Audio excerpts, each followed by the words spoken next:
Benemery Troop, guys. Today we're gonna do part 2 of the school lockdown.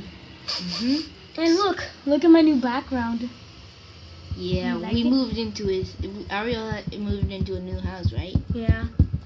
Don't make a lot of noise in my room. Okay, so let's start. Stop. So let's start the video.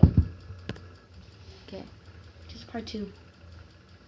The second lunch period is for the other half of the 7th graders and all 8th graders. The lockdown happened in the beginning of October. The day the lockdown occurred, it was overcast and rainy. During the first lunch period, I heard 4 loud booms. I personally thought it was thunder, but the entire lunch crowd started screaming. I was thinking those kids were just serious pussies, but the campus security came in and started yelling at people to go into the multi-purpose room, and the kids who were in line buying lunch had to throw out their lunch and come inside.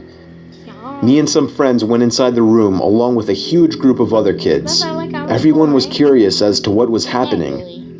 Our multi-purpose room is huge, and the back wall of the room is made of see-through glass.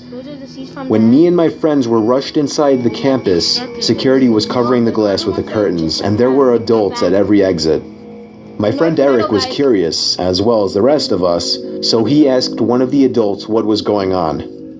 When he came back, he said, "You know how right in front of TMS there's those houses?" I replied, "Yeah." "There's this mentally disabled, crazy man that barricaded himself in front of his house, and he's threatening to commit suicide and kill the cops if he's evicted. He was walking around outside of school watching kids in a weird way," Eric told us. It turned out the man was also a registered sex offender, making matters worse. We were stuck in the multi-purpose room for a whole hour, taking up 2 periods. Sorry for the language. After the whole thing was settled, we were escorted to our classrooms one by one. I later found out that the man lives next to my friend Brandy, who told me about the previous Halloween when she saw the same man at his window cutting his arm and writing in his own blood, "Don't come here or I'll kill you," on his window. Of course, being Halloween, people, including Brandy, assumed it was just for the holiday. But after this horrific incident, we knew this man was mental, and we're glad he never got near us.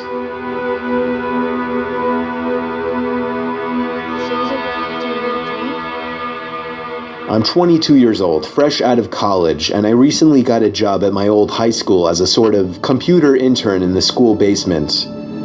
The basement of the school is very messy and disorganized, but there is a small 3-person office that's actually very nice down there. It has 3 nice big desks, 2 mini fridges, a flat screen TV mounted on the wall, and oh so satisfying air conditioning, a luxury the students and teachers cannot enjoy in the school. And of course all the school servers and other computery stuff. I got the job because 3 of my old computer teachers flat out adored me.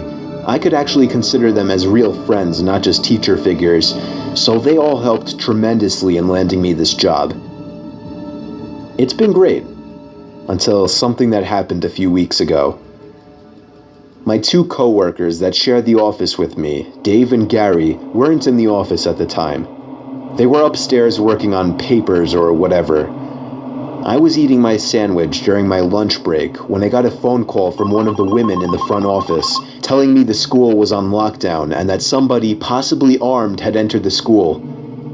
There wasn't much that I could do other than turn off the lights because, surprisingly, as nice as this little office was, it didn't have an actual door to it, just a big opening, and the door to the whole basement didn't even have a working lock. For my own safety, I did turn off all the lights in the office and my computer screen. I kept my phone on the desk, texting both Gary and Dave, but they wouldn't respond. I sat down there in the dark, playing games on my phone for like 20 minutes, waiting for the call from up front to tell me to resume working. I had no idea what was happening. I couldn't hear what was going on upstairs from down here, but I was not allowed to make any calls until I was informed that the lockdown was over.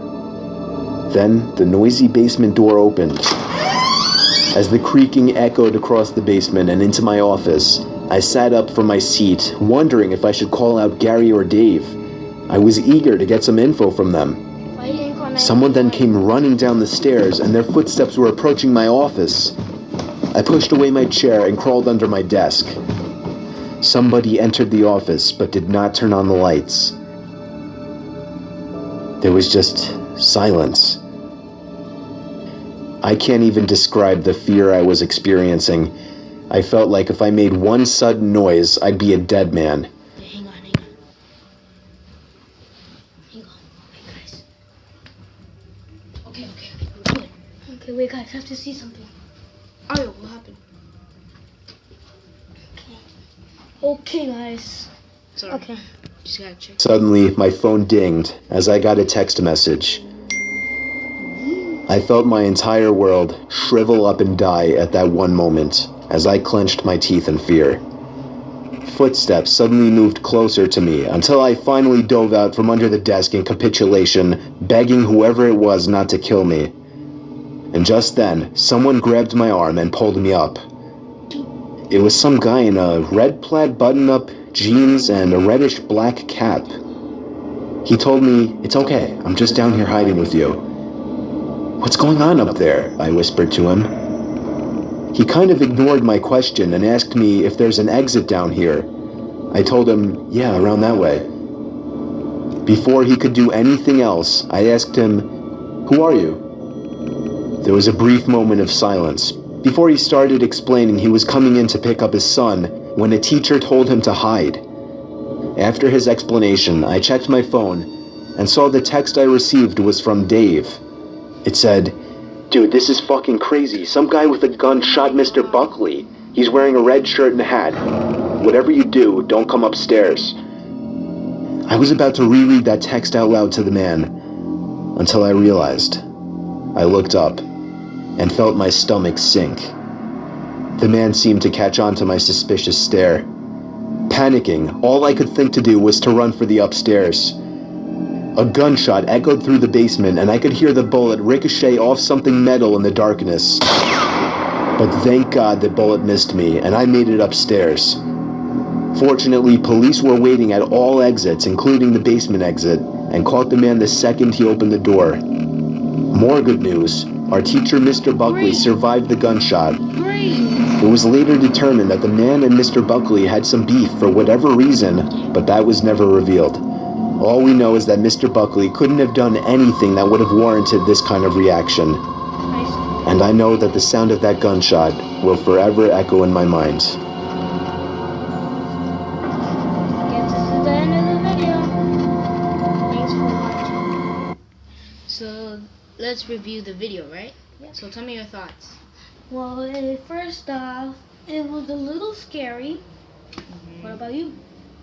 It was scary to me Yeah, because why? because of I remember the time when this guy was like banging on his lockers. I had a nightmare of that ever since when we reacted to that video. And then there come the second one wasn't really that scary. The third one was a disturbing feeling, you know. Yeah, What about you? the same. Alright. So that was for the next video, and the next video, you want to do 3 scary clown stories? Sure, let's do it. Alright. So see you guys. Please subscribe to Jensen. My channel is Jensen's Cha Arias. Go follow him. Subscribe to me. Go follow him too. Alright. Okay, bye. Cinnamon and truth. Cinnamon and a cookie, guys.